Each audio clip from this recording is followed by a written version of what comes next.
Finally तब्बल एका वर्षानंतर पुन्हा एकदा बाईक राईडला सुरुवात केली. हॅलो एव्हरीवन, मी दिनेश जाधव. मित्रांनो, तुम्हाला लास्ट व्हिडिओमध्ये मी बोललो होतो की मी आज कोल्हापूरला जाणार आहे. तर त्यासाठी सकाळी लवकर उठून फ्रेश झालो, रेडी झालो आणि आज माझ्यासोबत विशाल सुद्धा येणार आहे. मित्रांनो, आम्ही निघालोय कोल्हापूरच्या ज्योतिबाला. उद्या श्रावणातल्या षष्टीची यात्रा आहे आणि आम्ही दरवर्षीप्रमाणे या यात्रेला जात असतो. सकाळी साधारण 6 वाजता मी राईडला सुरुवात केली. पुण्यामध्ये येऊन एक छोटासा ब्रेक पण घेतला, थोडी रेस्ट केली आणि पुन्हा एकदा राईडला सुरुवात केली.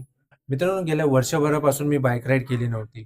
नी सर्जरीमुळे राईड करणं मला शक्य नव्हतं. पण आज या यात्रेच्या निमित्ताने पुन्हा एकदा बाईकवरून राईड करायचं ठरलं. आणि खरंच मित्रांनो, एका वर्षानंतर बाईक राईड करताना वेगळीच फिलिंग होती. येताना आम्ही कराडमध्ये थांबलो जेवणासाठी. येताना मी खिचडी घेऊन आलो होतो, कारण की आज माझा उपवास सुद्धा आहे. जेवण करून आम्ही निघालो. येताना रस्त्यामध्ये वारणा नदीमध्ये मागच्या वर्षीचा देवाचा नारळ तो विसर्जन केला.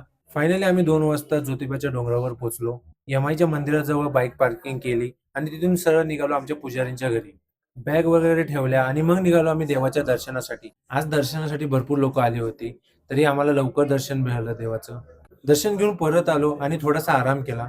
मित्रांनो, उद्यापासून खरी यात्रा सुरू होणार आहे. ती यात्रा कशी असते, तिथलं वातावरण कसं आहे आणि उद्याचा पूर्ण एक्सपिरियन्स मी तुम्हाला माझ्या नेक्स्ट व्हिडिओमध्ये तर नक्की दाखवेन.